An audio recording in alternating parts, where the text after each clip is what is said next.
Hello दोस्तों, जैसे कि देख सकते हैं ये अपना नेक्स्ट वीडियो है। ठीक है, इसमें हम पढ़ाने वाले हैं क्या, द्रव में ठोस की विलीयता।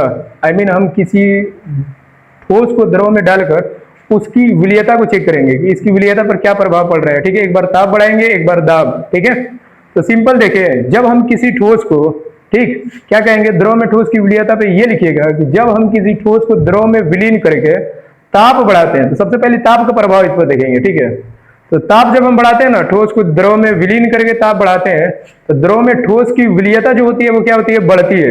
हमेशा यही लिखिएगा। चलिए लिखते हैं फिर डायरेक्ट। इसमें क्या लिखेंगे कि जब किसी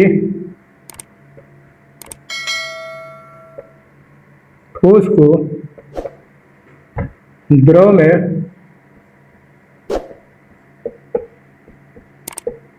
विलीन, ठीक है, विलीन करके ताप बढ़ाते हैं, तो उसकी विलीयता बढ़ती है। उसकी विलीयता क्या होती है, बढ़ती है। इसकी विलीयता बढ़ती है। सिंपल, बस इतना ही लिखना है। इसके विपरीत क्या होता है, इसके विपरीत लिख रहे, इसके विपरीत, ठीक है, इसके विपरीत ताप को निम्न रखते हैं, ताप को निम्न करते हैं। ठीक है, या निम्न करते हैं, लिखिएगा, करते हैं, तो विलीयता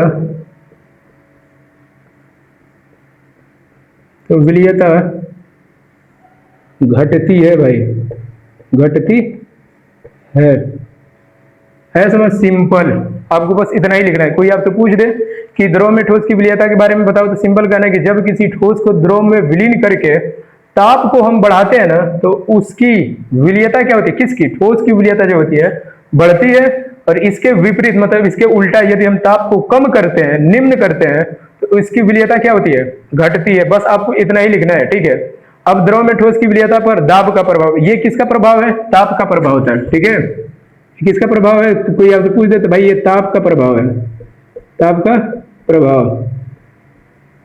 नेक्स्ट, इसके बाद हम लोग लिखेंगे क्या, द्रव का प्रभाव। ये क्या होता है, दाब का प्रभाव देखेंगे, द्रव में ठोस की विलीयता पर दाब का प्रभाव। तब तक आप लोग ये उतार लें, इसके बाद नेक्स्ट हेडिंग लिखवाते हैं, इसके बाद जस्ट पढ़ाते हैं। ठीक है, देख सकते हैं ये अपना नेक्स्ट टॉपिक है। ठीक है, अभी जस्ट द्रव में ठोस की विलीयता पर ताप का प्रभाव देख लिए हैं, और ये नेक्स्ट हेडिंग है जो इसी में द्रव में ठोस की विलीयता पर दाब का प्रभाव हमें क्या करना है, पढ़ना है। ठीक है, तो सिंपल देखिए इसे कैसे हल करेंगे, इसमें कैसे लिखना है सिंपल तरीके से। एक चीज लिखिएगा, देखिए ताप में क्या हो रहा था कि जब हम ताप बढ़ाते थे तो ठोस की विलीयता द्रव में क्या हो रही थी, बढ़ रही थी, और ताप को कम कर रहे थे, विलीयता क्या हो रही थी, घट रही थी। इसके उल्टा दाब में होता है। दाब में क्या होता है कि जब हम किसी ठोस को द्रव में ले चल के क्या करते हैं, विलीन करते हैं। ठीक है, कोई भी, जैसे इसे हम फिगर से समझाने की कोशिश करेंगे। सपोज करें कि ये हमारे पास क्या है, इसमें द्रव है। ठीक है, इसमें क्या भरा है, द्रव, जल। ठीक है, और इसमें हम बाहर से क्या ले चल के डाल रहे हैं, कोई ठोस, क्या ले रहे हैं, ठोस। और दाब को हम क्या कर रहे हैं, इसमें दाब के बारे में, प्रेशर, मतलब प्रेशराइज कर रहे हैं। दाब हम क्या कर रहे हैं, बढ़ा रहे हैं। तो याद रखिएगा, जब हम दाब बढ़ाएंगे ना, तो ठोस की विलीयता जो होती है ना, विलीयता जो होती है, इधर साइड में लिख लीजिएगा, विलीयता जो होती है वो घटती है। इस वाले एरो चिन्ह का अर्थ होता है क्या, घटना, घटती है, सिंपल। और इसके उल्टा क्या, यदि हम दाब को कम करेंगे, एक लाइन में दाब को यदि हम कम करेंगे, ठीक है, तो विलीयता जो होगी, विलीयता बढ़ती है। ठीक है, विलीयता बढ़ती है। बस यही फर्ज लिखना है, और यही चीज अपने लैंग्वेज में यहाँ पे हम लिखवा दे रहे हैं। ठीक है, कैसे लिखेंगे कि जब किसी, लिखेंगे कैसे, जब किसी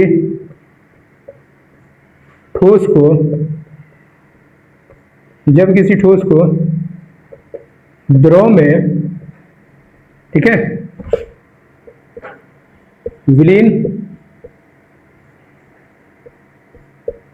करके दाब बढ़ाते हैं, दाब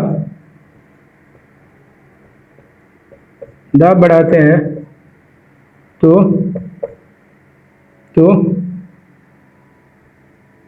इसकी विलीयता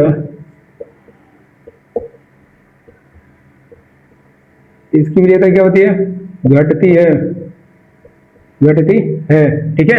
और इसके विपरीत क्या लिखेंगे? इसके विपरीत दाब को, ठीक है, दाब को कम करते हैं, ठीक है, कम करते हैं तो विलीयता क्या होती है? विलीयता बढ़ती है, ठीक है। कहने का मतलब सिंपल ये है कि यदि हम किसी ठोस को द्रव में विलीन करके ताप बढ़ाते हैं, ठोस के एग्जांपल में हम लिख लें KNO3, यह एक प्रकार का ठोस है, पोटेशियम नाइट्रेट इसको कहते हैं। जब हम पोटेशियम नाइट्रेट को द्रव में ले चल के डुबोते हैं और दाब को बढ़ाते हैं, ठीक है, KNO3 है, ठीक है, पोटेशियम नाइट्रेट है KNO3। पोटेशियम नाइट्रेट को जब हम द्रव में ले चल के डुबाते हैं, ये एक ठोस की तरफ कार्य करता है, ये एक ठोस है। जब ले चल के हम इसको डालते हैं द्रव में और दाब को बढ़ाते हैं तो इसकी विलीयता, KNO3 की विलीयता जो होती है द्रव में क्या होती है? घट जाती है। और दाब को कम करते हैं तो KNO3 की विलीयता द्रव में क्या होती है? बढ़ जाती है। सिंपल कहने का मतलब ये है कि जब हम किसी ठोस को द्रव में विलीन करते हैं और दाब बढ़ाते हैं, विलीन करके क्या करते हैं? दाब बढ़ाते हैं, तो उसकी विलीयता घटती है। इसके विपरीत मतलब इसके उल्टा, दाब को कम करते हैं तो विलीयता क्या होती है? बढ़ती है। बस आपको केवल इतना ही लिखना है। अब ये खत्म हो गया। इसके बाद हम चलते हैं वाष्प दाब किसे कहते हैं, पढ़ाएंगे। इसके बाद डायरेक्ट हम चलेंगे वाष्प दाब का अवनमन, इसके बाद राउल्ट का नियम। भाई आप लोग बने रहिएगा, बहुत इंपॉर्टेंट टॉपिक। आज कोशिश करेंगे विलियन खत्म हो जाए, पूरा जितना हेडिंग बचा है सब चीज आज एक वीडियो में ये पूरा कवर हो जाएगा। तो आप लोग बने रहिएगा, अच्छे से उतार ले। मिलते हैं नेक्स्ट हेडिंग की तरफ जिसका नाम है वाष्प दाब। वाष्प दाब किसे कहते हैं और वाष्प दाब का अवनमन, तब तक आप लोग उतार ले। नेक्स्ट हेडिंग है क्या? वाष्प दाब। वाष्प दाब किसे कहते हैं, ठीक है। तो सिंपल आप याद रखिएगा, वाष्प दाब की डिफिनीशन में आप क्या लिखिएगा कि साम्य अवस्था में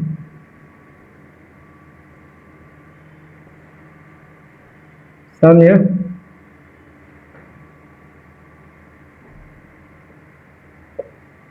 अवस्था में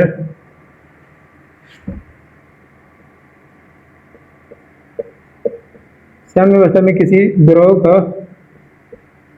का वाष्प का दाब ही वाष्प का, ठीक है, वाष्प का दाब ही क्या कहलाता है?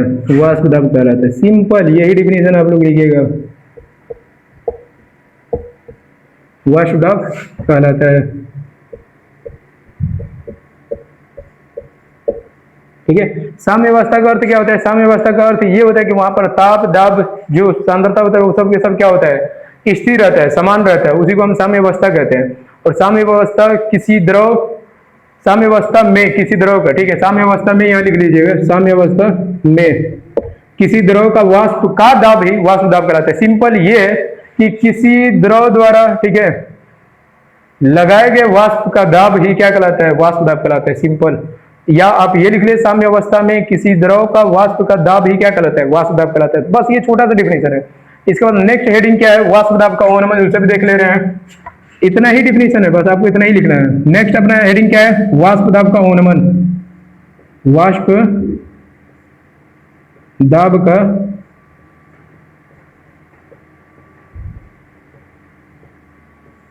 वाष्प दाब का अवनमन भाई बहुत ज्यादा इंपॉर्टेंट है। ये नहीं समझ में आएगा तो समझ जाइएगा कि राउल्ट का नियम कभी जिंदगी में समझ में नहीं आएगा। ये इतना ज्यादा हेडिंग इंपॉर्टेंट है।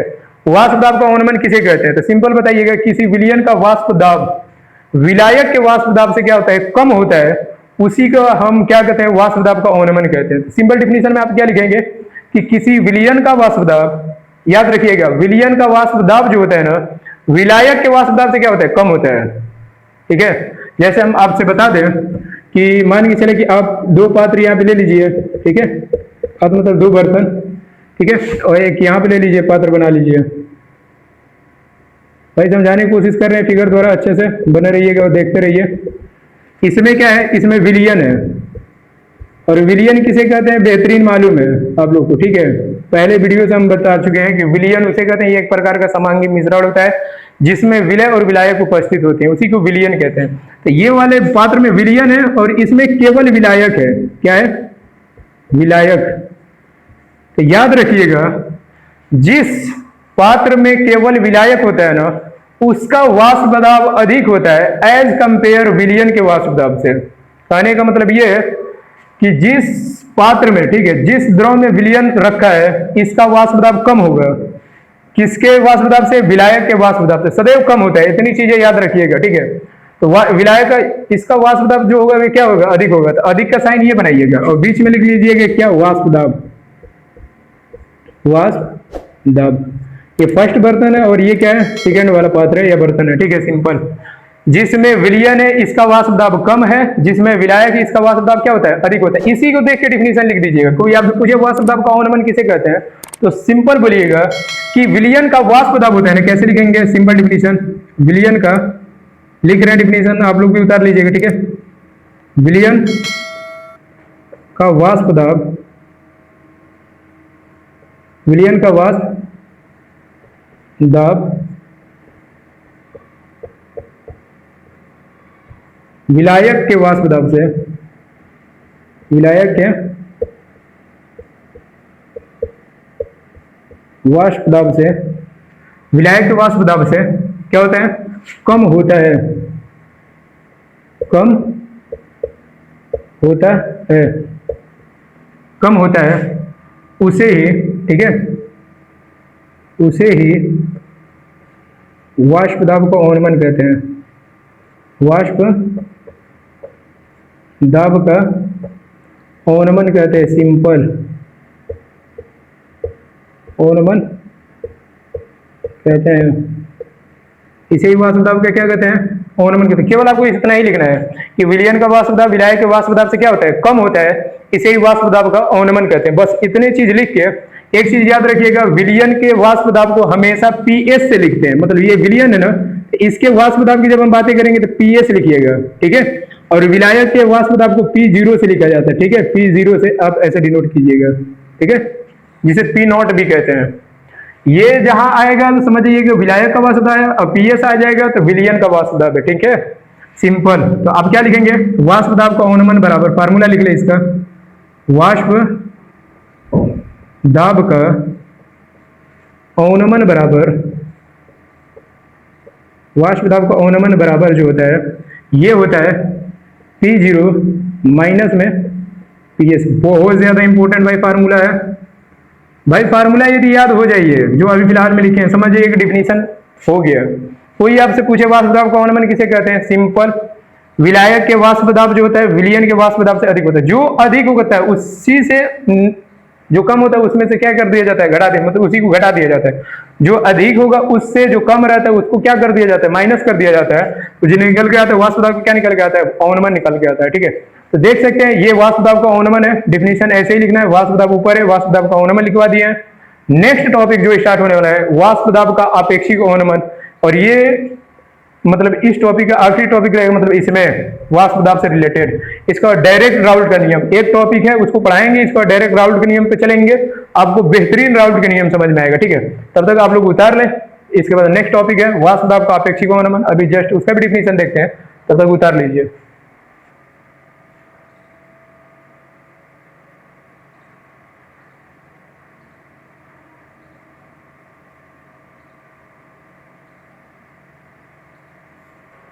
चलते हैं फिर नेक्स्ट टॉपिक की तरफ। नेक्स्ट टॉपिक क्या है? वाष्प दाब का अपेक्षिक अवनमन। ये सोच लीजिएगा, अच्छे से समझिएगा, क्योंकि यदि ये समझ में आ गया और वाष्प दाब का अवनमन यदि आपको समझ में आ गया तो समझ जाइएगा कि राउल्ट का नियम एकदम आसान है, वो भी समझ में आ जाएगा, ठीक है।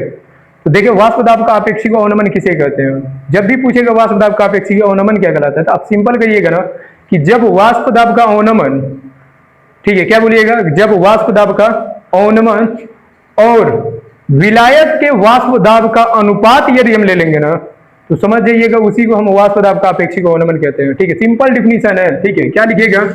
वाष्प दाब का अवनमन, ठीक है। डिफिनीशन कैसे लिखेंगे? वाष्प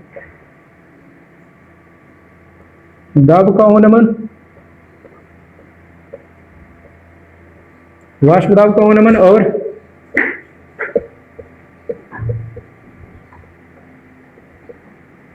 विलायक के वाष्प दाब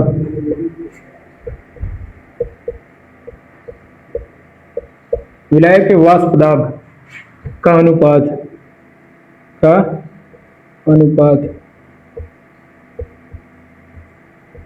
अनुपात ही, ठीक है। क्या लिखेंगे? वाष्प दाब का अवनमन और विलायक के वाष्प दाब का अनुपात ही वाष्प दाब का अवनमन कहलाता है। वाष्प दाब का अपेक्षिक अवनमन कहलाता है। वाष्प दाब का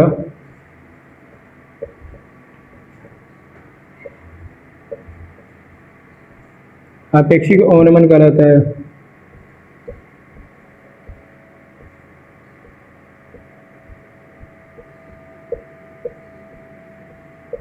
तो बस यही डिफिनेशन है।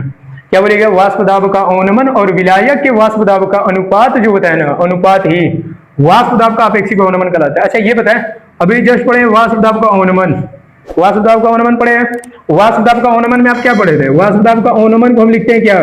जैसे आपको क्या देख, वाष्प दाब का अपेक्षिक अवनमन क्या कहलाता है? इसका फार्मूला लिख लें।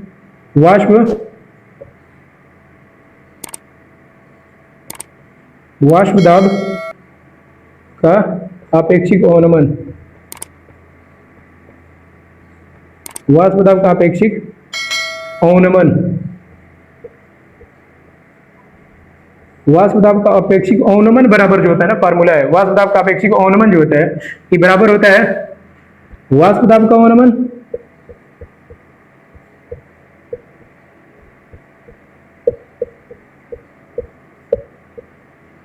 ठीक है, वाष्प दाब का अवनमन अब बटे में विलायक का वाष्प दाब, विलायक का वाष्प दाब। सिंपल, बस आप इतना लिख देंगे समझ जाइएगा एकदम सही हो जाएगा। अब देखिए इसको हम शॉर्ट में कैसे लिख सकते हैं? लिख सकते हैं शॉर्ट में फार्मूला वाष्प दाब का अपेक्षिक अवनमन, वाष्प दाब का अपेक्षिक अवनमन, वाष्प दाब का अपेक्षिक अवनमन बराबर जो होता है ना, वाष्प दाब का अवनमन की जगह पे आप क्या लिखिएगा? P0 माइनस में PS, याद आ रहा है? यही पढ़े तो जस्ट फार्मूला में वाष्प दाब का अवनमन का। अब बटे में विलायक का वाष्प दाब, इसमें यही विलायक का वाष्प दाब होता है, P0 को विलायक का वाष्प दाब कहते हैं। तो ये जो फार्मूला बन के आया ना, ये किसका फार्मूला है? वाष्प दाब का अपेक्षिक अवनमन का। आप अच्छे से भाई उतार लीजिए, बहुत ज्यादा इंपॉर्टेंट है। वाष्प दाब का अपेक्षिक अवनमन जहां भी होगा आप केवल इतना बोलिएगा कि P0 माइनस PS बटे में P0 जो होता है ना, इसी को वाष्प दाब का अपेक्षिक अवनमन कहते हैं। जहां P0 जो है विलायक का वाष्प दाब है और PS क्या है? विलयन का वाष्प दाब। तो लिख लीजिए, कोई दिक्कत नहीं है। साइड में क्या लिखेंगे? जहां P0 विलायक का वाष्प दाब, ठीक है, विलायक का वाष्प दाब और PS क्या है? PS यहां भी सोच विलायक वाष्प दाब है, जहां P0 रहेगा हर जगह विलायक का वाष्प दाब ही रहेगा। PS की जगह क्या लिखेगा? विलयन का वाष्प दाब, विलयन का वाष्प दाब, वाष्प दाब। तो देख सकते हैं ये है वाष्प दाब का अपेक्षिक अवनमन। यदि आपसे कोई पूछ दे वाष्प दाब का अपेक्षिक अवनमन किसे कहते हैं, तो सिंपल बोलिएगा कि वाष्प दाब का अवनमन और विलायक के वाष्प दाब का अनुपात जो होता है ना, उसी को हम वाष्प दाब का अपेक्षिक अवनमन कहते हैं। ठीक है, फार्मूला कोई पूछे तो कहिएगा कि वाष्प दाब का अपेक्षिक अवनमन बराबर होता है वाष्प दाब का अवनमन और बटे में विलायक का वाष्प दाब। सिंपल में लिखना है तो वाष्प दाब का अपेक्षिक अवनमन बराबर P0 माइनस PS बटे में P0 होता है। इतना चीजें याद रखिएगा, जहां P0 है विलायक का वाष्प दाब और PS क्या है? विलयन का वाष्प दाब। बहुत ज्यादा इंपॉर्टेंट है। इसके बाद नेक्स्ट टॉपिक जो अपना आने वाला है भाई, वेरी इंपॉर्टेंट, ठीक है, ये भी इंपॉर्टेंट है, इसमें कोई ऐसी सख्त बात नहीं कि ये इंपॉर्टेंट, बहुत ज्यादा इंपॉर्टेंट है।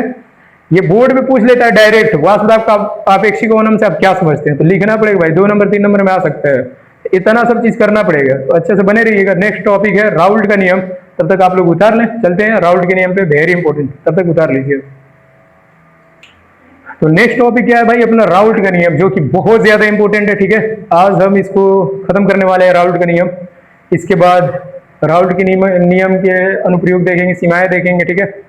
और धीरे धीरे चलते हैं, फिर बने रहिए आप लोग। देखिए राउल्ट का नियम क्या कहता है। राउल्ट का नियम सिंपल कहता है कि स्थिर ताप पर वाष्प दाब का आपेक्षिक अवनमन जो होता है ना, विलयन में विलय के मूल प्रभाज के बराबर होता है। स्थिर ताप पर वाष्प दाब का आपेक्षिक अवनमन, अभी जब वाष्प दाब का आपेक्षिक अवनमन पढ़े थे, तो स्थिर ताप पर वाष्प दाब का आपेक्षिक अवनमन विलयन में विलय के मूल प्रभाज के क्या होता है, बराबर होता है। उसी को राउल्ट का नियम कहते हैं, ठीक है। चलिए सिंपल देखते हैं, बहुत आसान बाय डेफिनेशन है, ठीक है। क्या कहते हैं राउल्ट का नियम? नियम बहुत ज्यादा इंपॉर्टेंट है, अच्छे से याद कर लीजिएगा। स्थिर ताप पर वाष्प दाब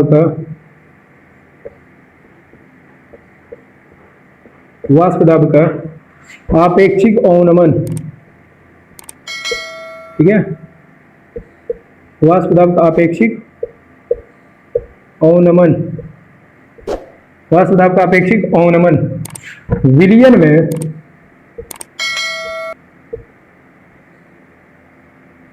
में विलय के मूल प्रभाज के बराबर होता है। विलयन में विलय, ठीक है। विलयन में विलय के मूल प्रभाज के, विलयन में विलय के मूल प्रभाज के बराबर होता है।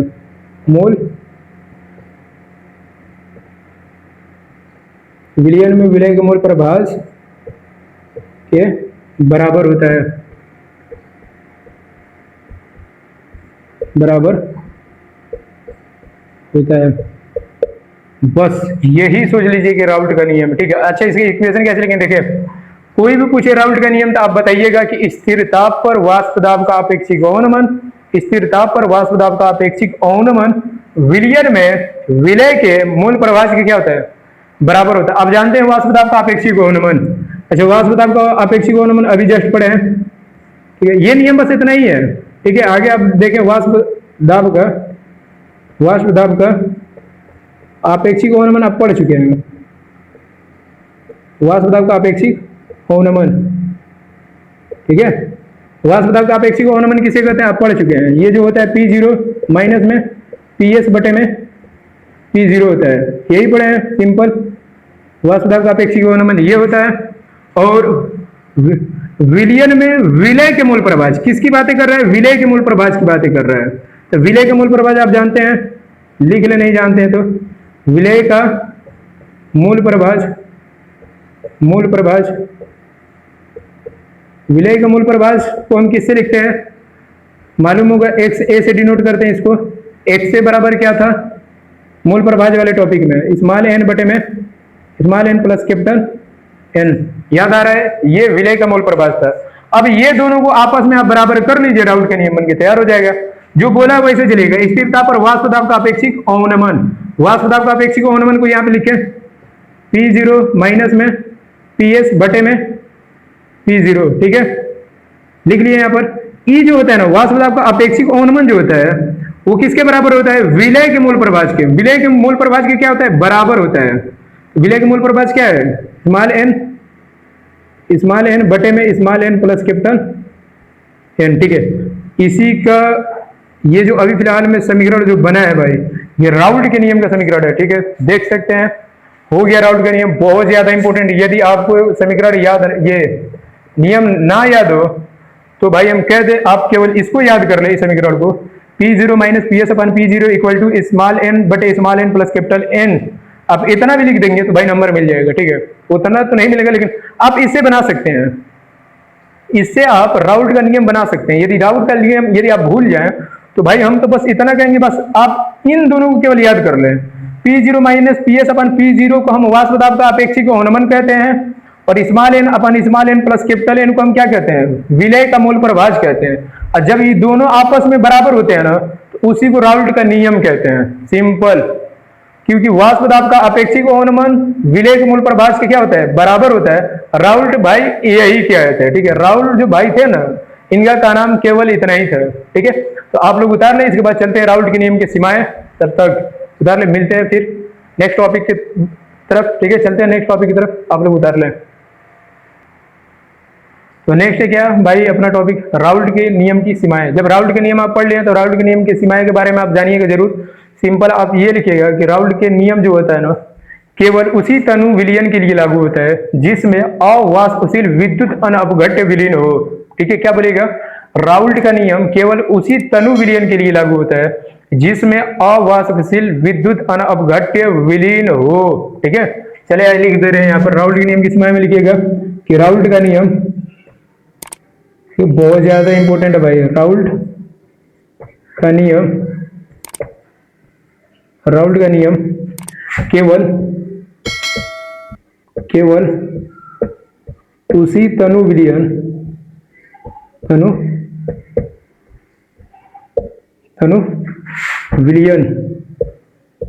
के लिए, उसी तनु विलयन के लिए लागू होता है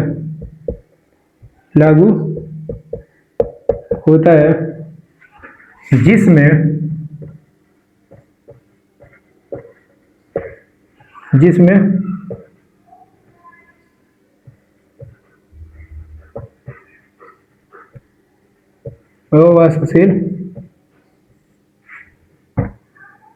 अवाष्पशील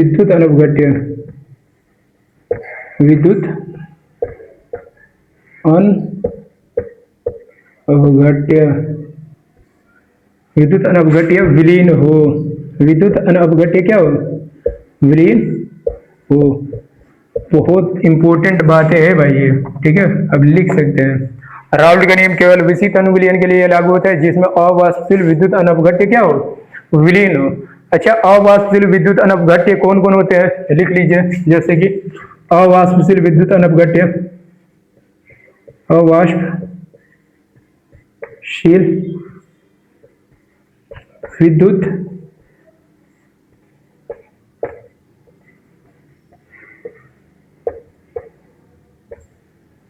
अवाष्पशील विद्युत अनअपघट्य कौन कौन होते हैं, तो यूरिया जो होता है ना भाई, यूरिया हुआ,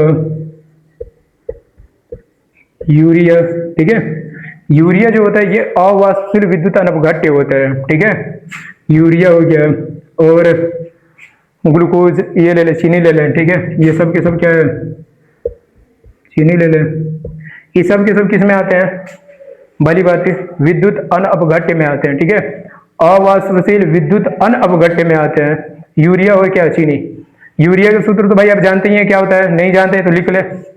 यूरिया का सूत्र होता है NH2CO NH2, और चीनी के तो भाई भली भांति जानते हैं, इसका फार्मूला क्या होता है C12H22O11। दुनिया भर के चीनी फाँक लिए लेकिन अभी तक चीनी का फार्मूला नहीं याद हुआ होगा। चीनी का फार्मूला याद कर लें, और यूरिया वही होता है जो खेत में डाला जाता है भाई, उसी यूरिया का सूत्र ये होता है NH2CO NH2। तो आप लोग देख लें राउल्ट का नियम, क्यों आपसे पूछ दे, कोई पूछ दे कि राउल्ट के नियम की सीमाएं बताए, आप सिंपल बताइएगा कि राउल्ट का नियम केवल उसी तनु विलयन के लिए लागू होता है जिसमें अवाष्पशील विद्युत अनअपघट्य विलीन हो। ठीक है, जिसमें अवाष्पशील विद्युत अनअपघट्य विलीन नहीं होगा उसमें राउल्ट का नियम लागू नहीं होगा। यह आप 2 नंबर करके देख सकते हैं। सिंपल आप क्या लिख सकते हैं 2 नंबर में कि राउल्ट का नियम यदि जिस विलयन में अवाष्पशील विद्युत अनअपघट्य विलीन नहीं होगा उसमें राउल्ट का नियम लागू नहीं होगा। कहने का मतलब सिंपल ये है कि राउल्ट का नियम अवाष्पशील विलयन के लिए लागू होता है। ठीक है, ठीक है, तो बस इतनी बात है। इसके बाद चलते हैं नेक्स्ट टॉपिक की तरफ, तब तक आप लोग उतार लें। इसके बाद चलते हैं आदर्श विलयन किसे कहते हैं, अनआदर्श विलयन किसे कहते हैं, फिर संतृप्त विलयन, असंतृप्त विलयन, ये छोटा छोटा हेडिंग है। इसके बाद लिखवा के उसको डायरेक्ट चलेंगे हम क्या, राउल्ट के नियम से धनात्मक तथा ऋणात्मक विचलन का अर्थ देखेंगे। फिर इसके बाद हिमांक का अवनमन देखेंगे। बहुत कुछ देखना है भाई, तब तक आप लोग उतार ले। ठीक है, नेक्स्ट टॉपिक अपना क्या है भाई, आदर्श विलयन, और दूसरा क्या है अनआदर्श विलयन। सिंपल देखेंगे भाई, ये डिफिनेशन बहुत छोटा डिफिनेशन है, इनको निपटा के इसके बाद डायरेक्ट हम लोग चलेंगे संतृप्त और असंतृप्त विलयन की तरफ। तब तक आप लोग देख ले आदर्श विलयन किसे कहते हैं। यदि आपसे कोई पूछ ले कि आदर्श विलयन किसे कहते हैं, आदर्श भाई, ठीक है, आदर्श विलयन, ठीक है, आदर्श विलयन, आपसे कोई पूछ ले कि आदर्श विलयन किसे कहते हैं, तो आप सिंपल कहिएगा कि ऐसा विलयन जो सभी ताप व दाब पर, ठीक है, राउल्ट के नियम का पालन करता है उसे आदर्श विलयन कहते हैं। क्या बोलेंगे, सिंपल बोलिएगा कि आदर्श विलयन किसे कहते हैं। कोई आपसे पूछे तो आप बोलिएगा कि ऐसा विलयन जो सभी ताप व दाब पर राउल्ट के नियम का पालन करता है उसे आदर्श विलयन कहते हैं। और कोई पूछ ले अनादर्श विलयन, तो सिंपल भाई, ये आदर्श है तो इसका उल्टा क्या है, अनादर्श विलयन। अनादर्श विलयन उसे कहते हैं कि ऐसा विलयन जो राउल्ट के नियम का पालन सभी ताप व दाब पर नहीं करता है, उसे अनादर्श विलयन कहते हैं। ठीक है, ऐसा विलयन जो सभी ताप व दाब पे राउल्ट के नियम का पालन नहीं करता, उसे अनादर्श विलयन कहते हैं। ठीक है, चलिए डिफिनेशन लिख दे रहे हैं। छोटा छोटा डिफिनेशन है, लिखे इसका डिफिनेशन। क्या लिखेंगे, ऐसा विलयन, ऐसा विलयन जो सभी ताप व दाब पर, सभी ताप व दाब पर राउल्ट के नियम का, ठीक है, राउल्ट के नियम अभी जस्ट पढ़े हो, राउल्ट के नियम का पालन करता है, पालन करता है, उसे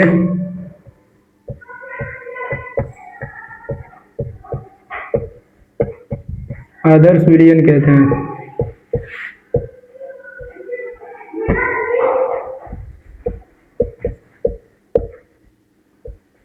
उसे आदर्श विलयन कहते हैं। ठीक है, सिंबल क्या बोलेंगे, आदर्श विलयन ऐसा विलयन जो सभी ताप व दाब पर राउल्ट के नियम का पालन करता है, उसे आदर्श विलयन कहते हैं। ठीक है, ये डिफिनेशन आदर्श विलयन का था।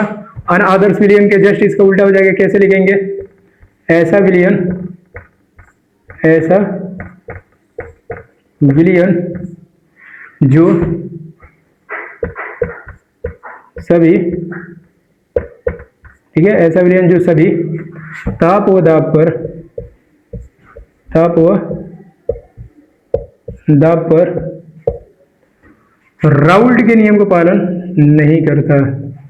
ठीक है, और राउल्ट के नियम का पालन, नियम का पालन नहीं करता,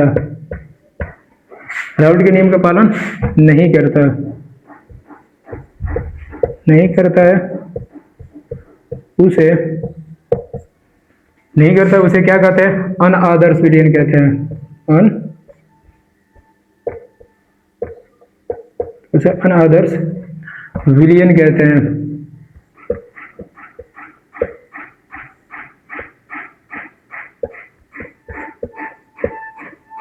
ठीक है, सिंपल डिफिनेशन ये है कि ऐसा विलयन जो सभी ताप व दाब पर राउल्ट के नियम का पालन नहीं करता है, उसे अनादर्श विलयन कहते हैं। और जो सभी ताप व दाब पर राउल्ट के नियम का पालन करता है, उसे आदर्श विलयन कहते हैं। ठीक है, देख सकते हैं सिंपल ये डिफिनेशन, दो डिफिनेशन बहुत आसान है, आप लोग याद कर लीजिएगा और लिख ले भाई, लिखते रहिएगा। ठीक है, चलते हैं नेक्स्ट टॉपिक की तरफ, जिसका नाम है संतृप्त विलयन और असंतृप्त विलयन। तब तक आप लोग इसे अच्छे से उतार लीजिए और मिलते हैं फिर नेक्स्ट ये टॉपिक की तरफ। तब तक आप लोग उतार ले भाई, ये बहुत इंपॉर्टेंट टॉपिक है। ठीक है, संतृप्त विलयन और असंतृप्त विलयन किसे कहते हैं। ठीक है, कोई आपसे पूछ दे संतृप्त विलयन किसे कहते हैं, तो सिंपल बताइएगा कि ऐसा विलयन जिसमें विलेय पदार्थ की अधिक मात्रा नहीं घोली जा सकती है, उसे संतृप्त विलयन कहते हैं। और ऐसा विलयन जिसमें विलेय पदार्थ की अधिक मात्रा घोली जा सकती है, उसे असंतृप्त विलयन कहते हैं। कहने का मतलब सिंपल ये है कि ये ऐसा विलयन होता है ना जिसमें आप चाहें तो अधिक से अधिक विलेय नहीं घोल सकते हैं संतृप्त में। और असंतृप्त विलयन उसे कहते हैं कि ऐसा विलयन जिसमें विलेय जो होता है ना, विलेय जैसे चीनी नमक ये सब, उसमें जो विलेय पदार्थ रहेंगे, सिंपल विलेय पदार्थ को आप अधिक मात्रा में क्या कर सकते हैं, घोल सकते हैं। तो जिसमें आप अधिक मात्रा में विलेय को घोल सकते हैं, जिस विलयन में, उसे असंतृप्त विलयन कहते हैं। और जिस विलयन में विलेय पदार्थ को अधिक मात्रा में नहीं घोल सकते हैं, उसे हम क्या कहते हैं, संतृप्त विलयन कहते हैं। ठीक है, तो डिफिनेशन लिख ले रहे हैं। ठीक, डिफिनेशन क्या लिखेंगे भाई कि ऐसा विलयन, नॉर्मल डिफिनेशन है छोटा छोटा, ऐसा विलयन जिसमें, ऐसा विलयन जिसमें विलेय पदार्थ की विलेय पदार्थ की अधिक मात्रा, विलेय पदार्थ की अधिक मात्रा, विलेय पदार्थ की अधिक मात्रा नहीं भूली जा सकती है,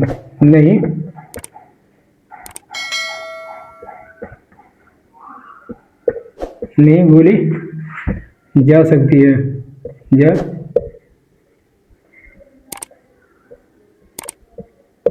नहीं भूली जा सकती है, उसे क्या कहते हैं? सिंपल संतृप्त विलयन कहते हैं, उसे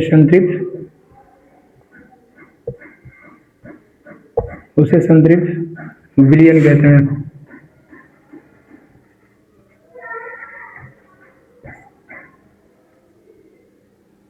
उसे संतृप्त विलयन कहते हैं। बस आपको यही डिफिनेशन लिखना है, ठीक है।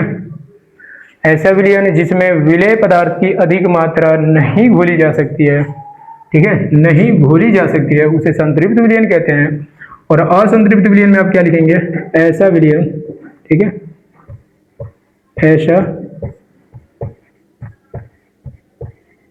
विलयन जिसमें, ऐसा विलयन जिसमें विलेय पदार्थ की,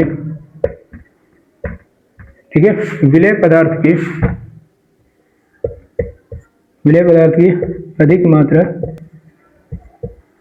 अधिक मात्रा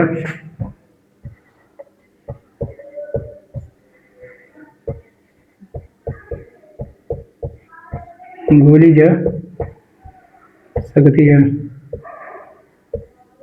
ठीक है, भूली जा सकती है, विलेय पदार्थ की अधिक मात्रा भूली जा सकती है, उसे संतृप्त विलयन कहते हैं, उसे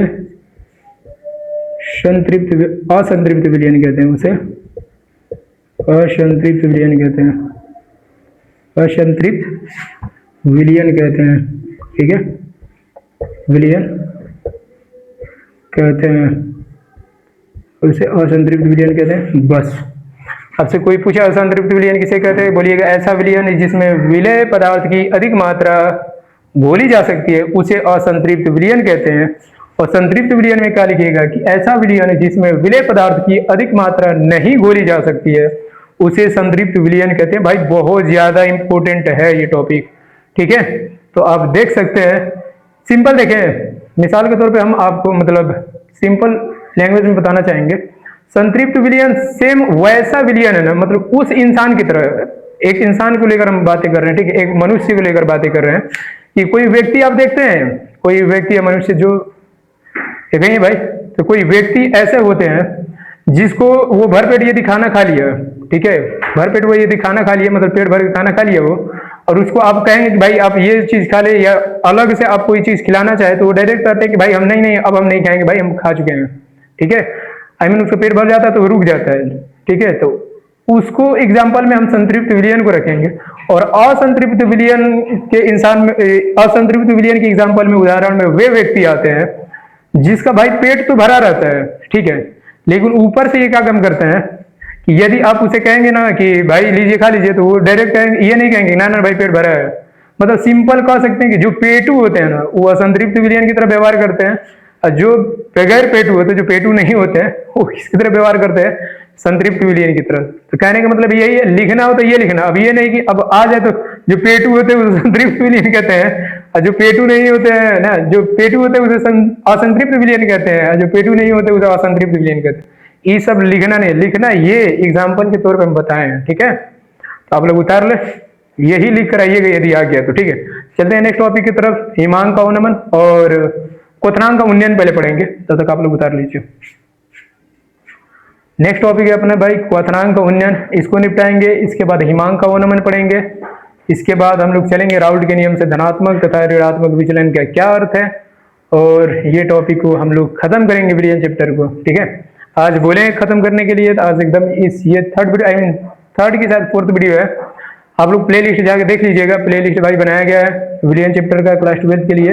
आप लोग अभी नहीं पढ़े हैं तो आपसे रिक्वेस्ट यही रहेगा कि आप लोग जाएं अच्छे से प्रॉपर तरीके से नोट्स बनाकर ठीक है, और अच्छे से पढ़ें और अच्छे से याद करें, ठीक है।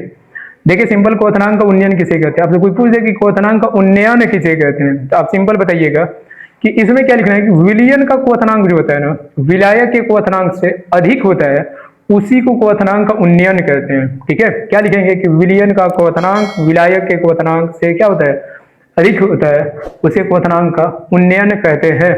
अब बात आई कि क्वोथनांक होता क्या है, तो क्वोथनांक भाई 11, 7, 8 में पढ़े हैं, 9 में पढ़े हैं, आई मीन क्वोथनांक केमिस्ट्री वाले इसी में चैप्टर में, ठीक है। क्वोथनांक सिंपल उसे कहते हैं, क्वोथनांक द्रव का वो गुण होता है जिसमें कोई भी द्रव क्या होता है, वाष्प की अवस्था में क्या हो जाता है, ये ताप होता है। क्वोथनांक किसी भी पदार्थ वो ताप होता है जिसमें कोई भी पदार्थ वाष्प की अवस्था में क्या हो जाता है, बदल जाता है, उसे हम क्या कहते हैं, क्वोथनांक कहते हैं, ठीक है। सिंपल क्वोथनांक आपसे पूछे तो बताइएगा कि वह ताप जिस पर कोई द्रव वाष्प की अवस्था में बदल जाता है उसे हम क्वोथनांक कहते हैं, ठीक।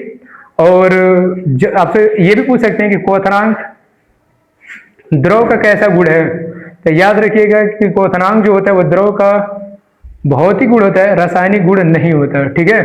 क्वोथनांक जो होता है वो द्रव का कैसा गुण होता है, भौतिक गुण होता है, रासायनिक गुण नहीं होता है, ठीक है। पूछा जाता है कि क्वोथनांक द्रव का कैसा गुण है, भौतिक है कि रासायनिक है, भाई भल से रसायन में पढ़ रहे हैं, ये एक भौतिक गुण है, ठीक है। और पानी का कोई आपसे कोई पूछ दे, जल का, शुद्ध जल का क्वोथनांक कितना होता है, तो 100 डिग्री सेल्सियस होता है, ठीक है, सिंपल। ये सब पॉइंट है क्वोथनांक से रिलेटेड। अब चलते हैं अपने टॉपिक की तरफ। क्वोथनांक आपसे कोई पूछे क्वोथनांक किसे कहते हैं, सिंपल बताइएगा कि वह ताप जिस पर कोई पदार्थ द्रव की अवस्था में, वाष्प की अवस्था में बदल जाता है उसे हम क्वोथनांक कहते हैं, ठीक है। वह ताप जिस पर कोई पदार्थ वाष्प की अवस्था में बदल जाता है उसे हम क्वोथनांक कहते हैं। और पूछता है कि द्रव क्वोथनांक का कौन सा गुण है, तो द्रव क्वोथनांक का जो होता है वो भौतिक गुण होता है, रासायनिक गुण नहीं होता है। द्रव का क्वोथनांक जो होता है, शुद्ध जल का जो क्वोथनांक होता है ना, याद रखिएगा वो 100 डिग्री सेल्सियस होता है, ठीक है। गलती ना कीजिएगा, आप डायरेक्ट चलते हैं अपने टॉपिक की तरफ। क्वोथनांक का उन्नयन, इसका डिफिनीशन में आप क्या लिखेंगे कि विलयन का क्वोथनांक लिखते हैं, विलयन का क्वोथनांक, विलयन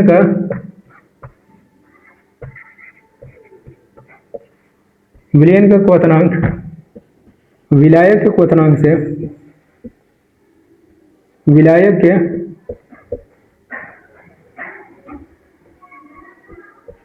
के क्वोथनांक से, विलयन का क्वोथनांक विलायक के क्वोथनांक से अधिक होता है,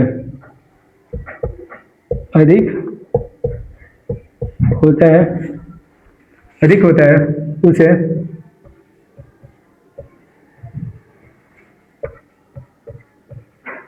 उसे क्वोथनांक का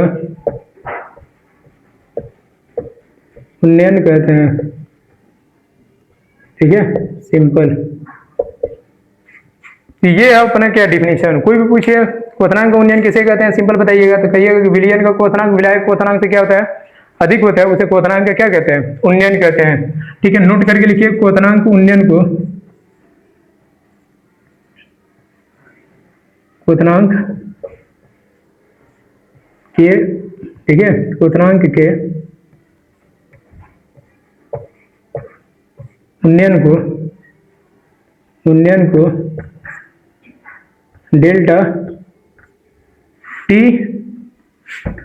डेल्टा टीबी से लिखते हैं।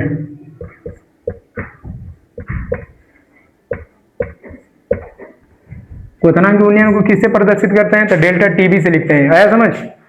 फार्मूला क्या होता है, तो क्वोथनांक उन्नयन जो होता है, डेल्टा टीबी जो होता है, फार्मूला होता है डेल्टा टीबी जो होता है वो बराबर होता है, डेल्टा टीबी बराबर टीएस माइनस T0, ठीक है। ये होता है क्या फार्मूला किसका, क्वोथनांक उन्नयन का। क्वोथनांक उन्नयन का फार्मूला होता है डेल्टा टीबी बराबर delta TS minus T0, TS minus T0। TS क्या है, विलयन का क्वोथनांक है, T0 क्या है, विलायक के क्वोथनांक है। तो जो अधिक रहता है उससे कम को माइनस कर दिया जाता है, इसलिए टीएस माइनस T0 किए हैं, क्योंकि विलयन का क्वोथनांक जो है ना विलायक के क्वोथनांक से क्या है, अधिक है, इसलिए विलयन के क्वोथनांक में से विलायक क्वोथनांक क्या करेंगे, माइनस करेंगे, तो जो मिलेगा उसे हम क्या कहेंगे, डेल्टा टीबी कहते हैं, आई मीन क्वोथनांक का उन्नयन कहते हैं। ये भाई सिंपल डिफिनीशन है और ये फार्मूला देख सकते हैं, आप लोग उसे उतार लीजिएगा। और एक रिलेशन बहुत इंपॉर्टेंट पूछता है कि क्वोथनांक का उन्नयन और मोललता में संबंध क्या होता है, ठीक है। तो यही लिख लीजिए, क्वोथनांक के उन्नयन और मोललता में संबंध, एक लाइन में बताने की कोशिश करेंगे। हेडिंग भर से बना लीजिएगा वहीं पे। क्वथनांक का उन्नयन और क्वथनांक का उन्नयन और मूललता में संबंध। मूललता में संबंध, ठीक है। क्वथनांक उन्नयन और मूललता में संबंध क्या होता है संबंध में भाई? तो इसमें संबंध जो होता है डेल्टा टी एफ, ये डेल्टा टी बी जो होता है ना, डेल्टा टी बी ये समानुपाती होता है एम के, ठीक है। और यहाँ से जब हम डेल्टा टी बी जब हटाते हैं, समानुपाती चिन्ह हटाते हैं, यहाँ से समानुपाती चिन्ह जब हटाते हैं तो यहाँ से मिलता है एक नियतांक जिसको हम के बी कहते हैं और एम। यही बस क्या है, रिलेशन है। आपसे कोई पूछे क्वथनांक उन्नयन और मूललता में संबंध बताओ, तो क्वथनांक उन्नयन ये है और मूललता एम है, स्मॉल एम, ठीक है। तो डेल्टा टीबी जो होता है वो एम की क्या होता है, समानुपाती होता है। कहने का मतलब ये है कि क्वथनांक का उन्नयन मूललता के समानुपाती होता है, यही संबंध होता है इनमें, मूललता और क्वथनांक के उन्नयन में। फार्मूला क्या लिखेंगे, डेल्टा टीबी समानुपाती एम।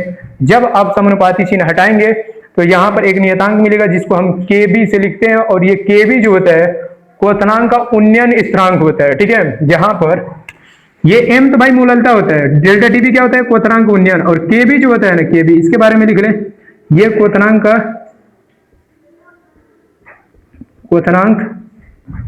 का मूलल ओनमन स्थिरांक, मूलल उन्नयन स्थिरांक, ओनमन नहीं उन्नयन स्थिरांक, मूलल उन्नयन स्थिरांक है, उन्नयन स्थिरांक है, मोलर उन्नयन स्थिरांक है, सिंपल मोलर उन्नयन स्थिरांक है क्या, ये के बी। तो सिंपल ये था छोटा सा टॉपिक क्वथनांक का उन्नयन। इसके बाद अब चलते हैं हिमांक के अवनमन किसे कहते हैं, उसको खत्म करेंगे। इसके बाद चलते हैं राउल्ट के नियम से धनात्मक तथा ऋणात्मक विचलन का अर्थ समझेंगे। इसके बाद विलियन चैप्टर खत्म हो जाएगा, टोटली खत्म हो जाएगा, ठीक है। तो तक आप लोग उतार लें।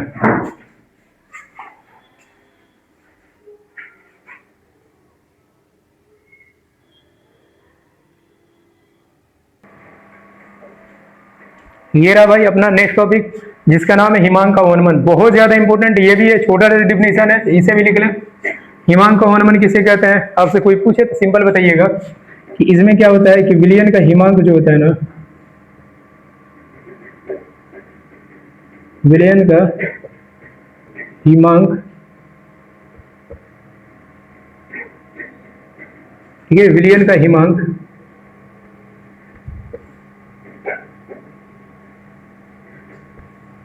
विलायक के हिमांक से, विलायक के हिमांक से कम होता है। क्या होता है, कम होता है। सिंपल केवल यही लिखिएगा, विलियन का हिमांक विलायक के हिमांक से कम होता है, उसे ही हिमांक का अवनमन कहते हैं। हिमांक का अवनमन कहते हैं, हिमांक का अवनमन कहते हैं।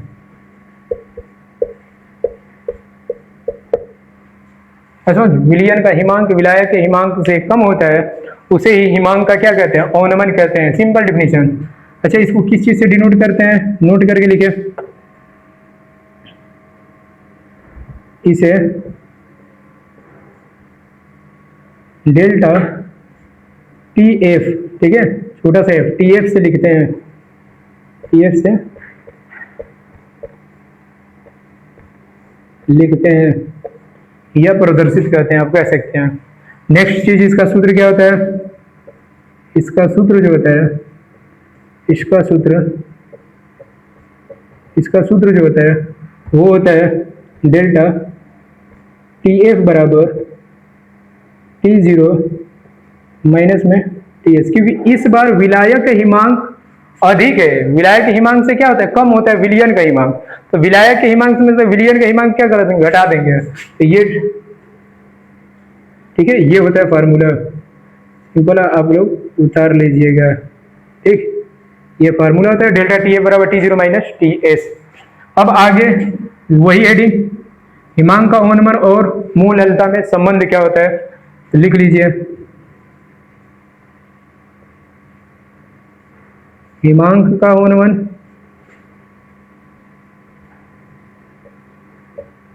नमन और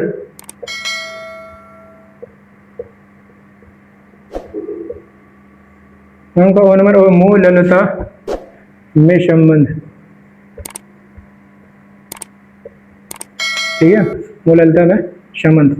हिमांक का ओनमन और मूल ललिता में जो संबंध होता है ना, वो क्या होता है, डेल्टा टीएफ जो होता है ना, टीएफ, ठीक है, डेल्टा टीएफ जो होता है वो समानुपाती होता है स्मॉल एम के, ठीक है, स्मॉल एम के क्या होता है, समानुपाती होता है। कहने का मतलब ये है कि हिमांक का ओनमन भी जो होता है ना, वो मूल ललिता के क्या होता है, समानुपाती होता है। ये बात याद रखिएगा।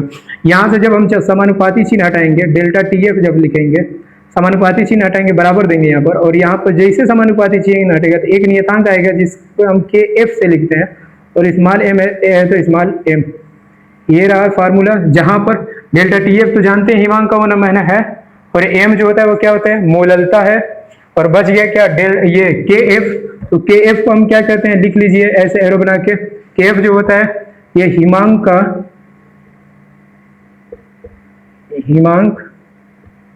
का ओनमन स्थिरांक है, ओनमन, ठीक है, ओनमन स्थिरांक है, ओनमन स्थिरांक है। इसका मान सोच लीजिए क्वेश्चन में दिया रहेगा, यदि न्यूमेरिकल है तो ऐसे तो उतना खास इस लेवल तक न्यूमेरिकल नहीं पूछता है, ये डायरेक्ट डिफिनीशन आता है। तो आप लोग देख ले, जितना था टॉपिक हम कवर कर चुके हैं अभी तक। फिलहाल में हिमांक का ओनमन भी देख लिए, इसके बाद फाइनल और आखिरी टॉपिक है राउल्ट के नियम से धनात्मक तथा ऋणात्मक विचलन का क्या अर्थ है, उसको डिफाइन करेंगे। इसके बाद ये चैप्टर क्या हो जाएगा, खत्म हो जाएगा। आपसे बस केवल यही रिक्वेस्ट रहेगा कि आप लोग अच्छे से प्रॉपर तरीके से नोट्स बनाएं और याद करें, ठीक है। आप लोग बने रहे, पहला भाग केमिस्ट्री के जो पहला भाग जैसे हम कंप्लीट करेंगे, यदि कोई इंसान यदि ईमानदारी से मेरा वीडियो देख रहा है, ठीक है, और अच्छे से नोट्स प्रॉपर तरीके से बना रहा है और याद कर रहा है उसे, तो गारंटी के साथ कह रहा हूं भाई कि सोच लीजिए आने वाले समय में केमिस्ट्री जो होती है भाई, वाकई में ये बहुत खतरनाक विषय मानी जाती है, बहुत डिफिकल्ट विषय है ये। कहने का मतलब ये है, क्योंकि भाई ये सबसे डिफिकल्ट इसलिए इसे मानी जाती है कि ये जो विषय है ना भाई, ये सोच लीजिए कि अपवाद होती है, अपवादों में अपवाद है। आप कुछ देखेंगे कि भाई कहीं कहीं आखिरी का रोशनी किसी का अलग होता है, ठीक है, कुछ समय बाद देखेंगे तो फिर बदल जाता है। तो ये सोच लीजिए इसका मान बदलता रहता है, केमिस्ट्री में कोई फिक्स वैल्यू नहीं रहता है, ठीक है।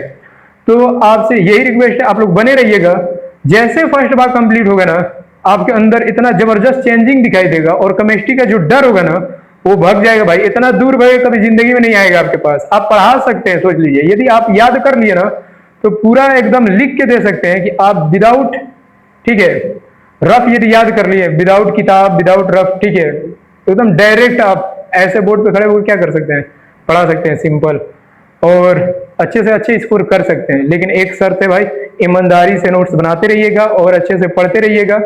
देखिएगा यही सब डिफिनीशन आपको एग्जाम बोर्ड एग्जाम जो आने वाला है 2027 में, उसमें सब दिखाई देगा। आपको डरने की कोई जरूरत नहीं है, बस एएनएस ऑनलाइन क्लास को ज्वाइन कर लीजिए, सब्सक्राइब कर लीजिए, और लाइक भी करते रहिएगा, दोस्तों को शेयर भी करते रहिएगा, ठीक। और अच्छे से केमिस्ट्री को सीखिए यहाँ पर, ठीक है, क्योंकि भाई यहाँ पर सिखाया जाता है हर विषय को। मैथ भी बहुत जल्द हम लाने वाले हैं, पहले एक चैप्टर ये कंप्लीट हो जाए केमिस्ट्री का विलियन, इसके बाद जस्ट फिजिक्स स्टार्ट करेंगे, फिजिक्स का भी पहला लेसन खत्म करेंगे, फिर केमिस्ट्री पे आएंगे, केमिस्ट्री का दूसरा लेसन खत्म करेंगे, फिर फिजिक्स, ऐसे चलता चला जाएगा, ठीक है। कंटिन्यू बना रहेगा, प्लेलिस्ट आप देखते रहिएगा, अच्छे से वॉच कीजिएगा। चलते हैं नेक्स्ट टॉपिक की तरफ, और यह अपना आखिरी टॉपिक रहेगा जिसका नाम है राउल्ट के नियम से धनात्मक तथा ऋणात्मक विचलन का अर्थ, ठीक है।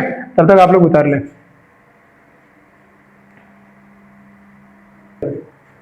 देख सकते हैं ये आखिरी टॉपिक है जिसमें राउल्ट के नियम से धनात्मक तथा ऋणात्मक विचलन का अर्थ बताना है। सिंपल, सबसे पहले हम धनात्मक विचलन हेडिंग बनाएंगे, इसके बाद ऋणात्मक विचलन, इसके बाद ये टॉपिक क्या हो जाएगा, खत्म हो जाएगा, ठीक है।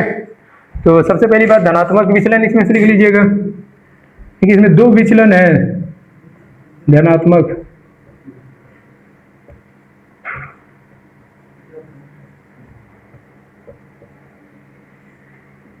धनात्मक विचलन,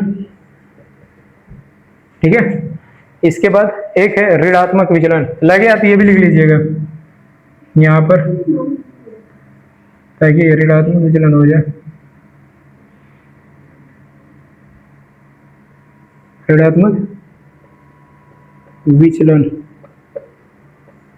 ठीक है, धनात्मक विचलन और यहाँ पे ऋणात्मक विचलन।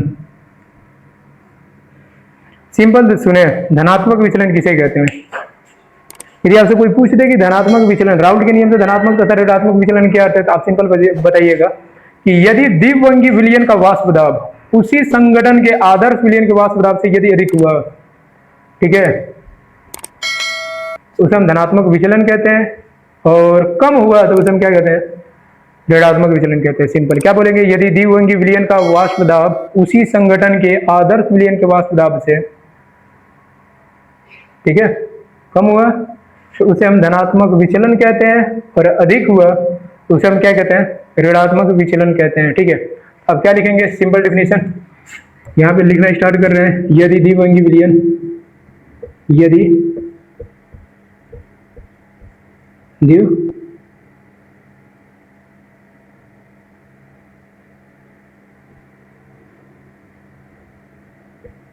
द्विवंगी विलयन, यदि द्विवंगी विलयन, यदि द्विवंगी विलयन का वाष्प दाब उसी संगठन के, उसी संगठन के, ठीक है, संगठन लिखिएगा, उसी संगठन, उसी संगठन के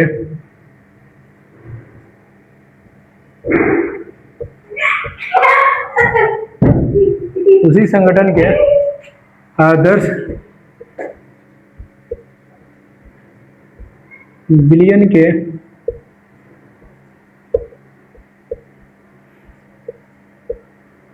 वाष्प दाब से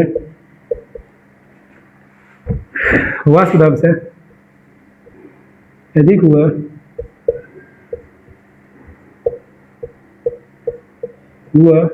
तो उसे धनात्मक विचलन कहते हैं।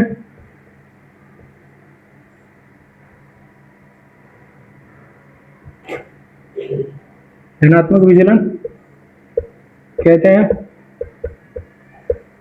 ठीक है। और इसमें क्या लिखेंगे? यदि द्विवंगी, एकदम सिंपल, सारा डेफिनेशन सेम रहेगा। यदि द्विवंगी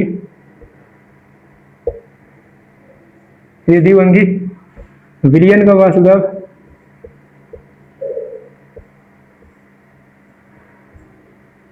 द्विवंगी विलयन का वाष्प दाब उसी संगठन के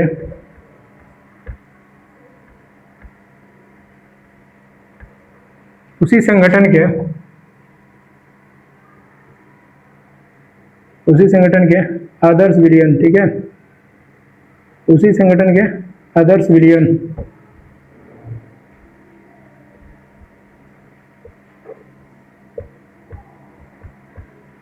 कम हुआ, ठीक है, कम हुआ तो उसे ऋणात्मक विचलन कहते हैं।